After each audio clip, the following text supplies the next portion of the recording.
Welcome to my channel ময়দা news 10। ময়দা news 10-এ আপনাদের সকলকে স্বাগত জানাই। আচ্ছা, আমরা কথা বলবো আইএসএল বেশ কিছু আপডেট বেরিয়েছে, আইএসএল বেশ কিছু পরিবর্তন এসেছে। কোন কোন বিষয়কে নিয়ে পরিবর্তন করেছে আইএসএল, সেই ব্যাপার নিয়ে আজকে আমরা বিস্তারিতভাবে আলোচনা করব। তো ভিডিওটা স্কিপ না করো, পুরো দেখো। সমস্ত আপডেট পাওয়ার জন্য ভিডিও যদি ভালো লাগে অবশ্যই লাইক করো, কমেন্ট করো এবং বন্ধুদের মধ্যে শেয়ার করো। চ্যানেল যদি নতুন ভিজিট করে থাকো তো চ্যানেলটি অবশ্যই সাবস্ক্রাইব করে পাশে থেকে বেল আইকনটি চিনচিন করো। ইন্ডিয়ান ফুটবল, ওয়ার্ল্ড ফুটবল ও লোকাল ফুটবলে সমস্ত আপডেট সবার আগে পেতে চলো বন্ধু, আছে বেশি কিছু কথা বাড়াচ্ছি না, সোশ্যাল মিডিয়া থেকে বা মেইন আলোচনায় যাওয়া। এবারে আইএসএলের নতুন নিয়ম, ক্রিকেটের মতো ফুটবলে থাকছে কনকাশন সাপ।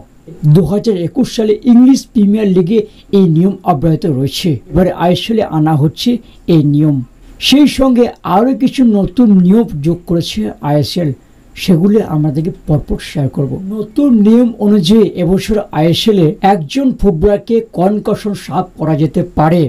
অর্থাৎ যদি কোনো খেলোয়াড় মাথায় লাগে, সেই খেলোয়াড় যদি খেলতে না পারে তাহলে তাকে বদল করা যাবে। কোনো দল যদি এই বাড়তি পরিবর্তন সুযোগ নেয় তাহলে বিপক্ষ দলও বাড়তি একজন ফুটবলারকে পরিবর্তন করার সুযোগ পাবে। সেই সঙ্গে সঙ্গে নিয়মে বলা হয়েছে প্রতিটি দলের সহকারী কোচ ভারতীয় হতে হবে।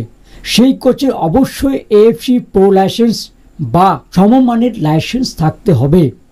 যদি কোনো দলের প্রধান কোচ দায়িত্ব ছেড়ে বেরিয়ে যায় তাহলে সহকারী কোচ সেই কোচের দায়িত্বে আসতে পারবে।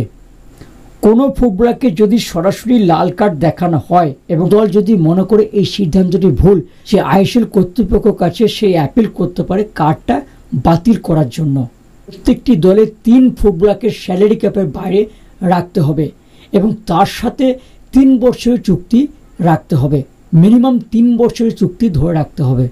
হ্যাঁ, তবে অবশ্যই অনূর্ধ্ব 23 হতে হবে ফুটবলারকে। তো ময়দান 10 নিউজ আপডেট এইটুকুই থাকবে। কোনো আপডেট বেরিয়ে এলে অবশ্যই তোমাদের শেয়ার করবো। তো ভিডিওটা শেষ করছি, দেখা হবে পরের এপিসোডে। ততক্ষণ যেন ভালো থাকবেন, সুস্থ থাকবেন। টাটা।